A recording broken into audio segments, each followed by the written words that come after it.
Hello, Christina Rizzo. Thanks for tuning into this broadcast.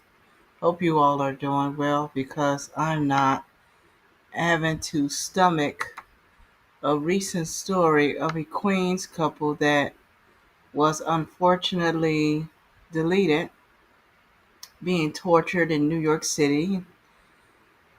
And we have another maverick, a worthless skid mark. And that's a lot because a skid mark is usually when people don't clean themselves very well after defecating. So that's the lowest that I could, and it's discreet at the same time. People who have demonic spirits like this doesn't deserve any respect unless they repent and believe in the gospel. But I don't think it's going to happen to this person who did this. So again, this was recent. Let's see, around 5 o'clock. Usually when people are coming home, decent human beings coming home from work. So they said NYPD identified the suspect murderer and arsonist as 42-year-old Jamel McGriffin. Okay, based on his name, you know who that is. Parolee, with whom detectives are familiar, was believed to have been a stranger to this couple. So the name Mr. and Mrs. Olton, Frank and Maureen. I think I'll just call them Mr. and Mrs. throughout this. He is considered armed and dangerous. Oh, you think? So he was known to be walking around. I don't know if this is a suburb because I went to school in Long Island. So they got images of this person of interest wearing a cap, going around begging people to come in so he can charge their phone. And thankfully, the majority said no. Um, he being suspicious, I probably would have called the police, say, hey, there's a suspicious guy walking around. I don't know if they just didn't want to be called racist or not, which is probably what got these people to succumb to letting this man in their home. Yeah, so of course it was the wife, because we as women are nurturers, was the one who ended up letting him in. She and her husband Frank were murdered, him found tied up and stabbed in the basement, her body burned on the first floor. Oh gosh. The suspect wanted in the killing of this couple, setting in their home on fire, has been caught after days long manhunt. Of course it's gonna be long. And this was announced Wednesday. I think that was that September 11th? No, that was the 10th. McGriff, this is the murderer, was taken into custody a long time ago by NYPD. He was spotted in Midtown Manhattan by eagle eyed cops who didn't hesitate before jumping into action. Thank you to the best detectives and cops in the world. Well, I don't know about that because this couple got hurt, didn't they? According to police officers that were on patrol on West 44th Street and 8th Avenue around 5:40 p.m. when they spotted McGruff on the streets. The officers said his movements and credit card transactions were being tracked and oh, so that's probably what he stole from them and had been sent out to all police, which helped the officers identify him and make the arrest. The 42-year-old parolee, who allegedly killed a Queens couple, set their home on fire after pretending to be a stranger in need of help, has been sought since. Details of chilling. Let me tell you something. He can go to a public place or a coffee house and get his phone charged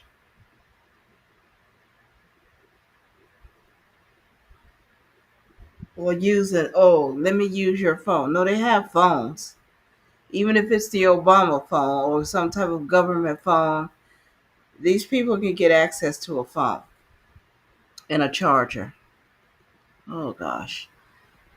Not only were they killed by a career criminal and convicted sex offender, police say that they have been tortured as well. The 76-year-old husband was found stabbed, tied up to the basement, and the 77-year-old wife had lived in for decades, was found on the first floor with severe burns, according to the three law enforcement sources with knowledge of the investigation.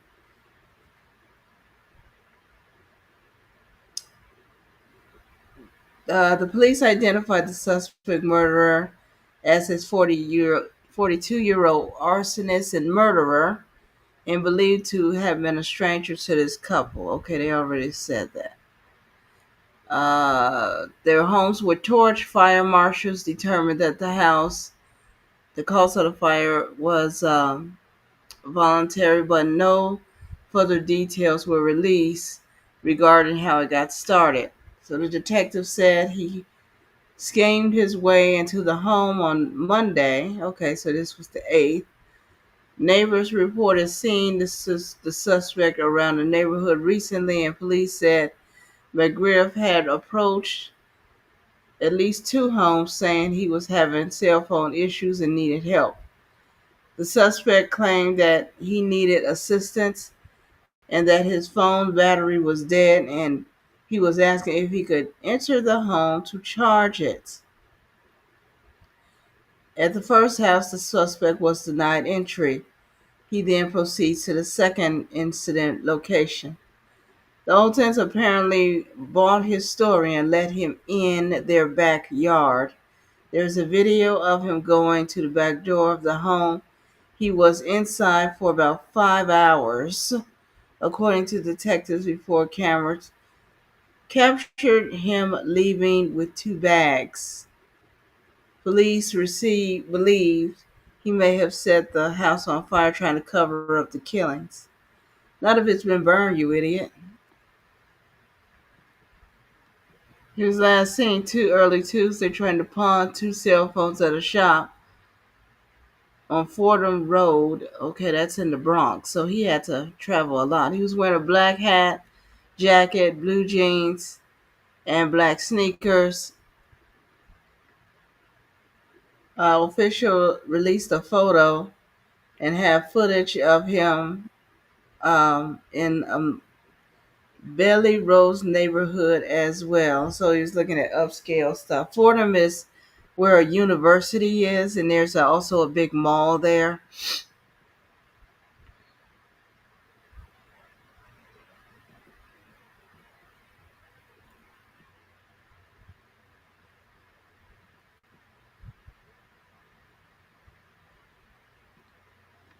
Sorry for for the dead air. I was just trying to see if they were going to update on anything else. But yes, this is where we're at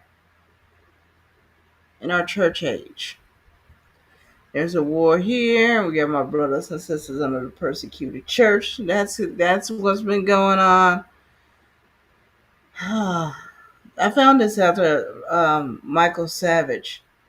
So thanks, Dr. Savage, if you're listening. I don't know how many people really come across my channel. I'm actually surprised at the number of people who found my website.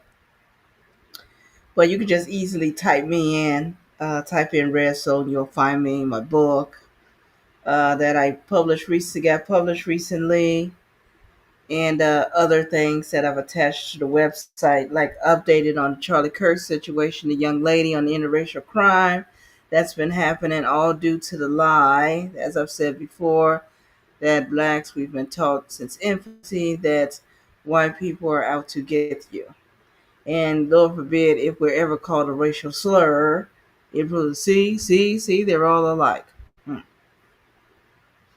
So, as a result, these children are angry, and it's getting much worse over the generations. Over by law, it's like being told to lie about Santa Claus. And all of this is very unfortunate. Christina Redso, thanks for listening. Pray for our nation, our brothers and sisters under the persecuted church, and also for this family. Thankfully, this person is in custody, but being in New York, he may not get the death penalty as he deserves. Thus, yes, We have to pray for justice for our enemies. May the Lord bless you, keep you, and may his light shine upon you, and I'll talk to you as soon as the Lord wills it.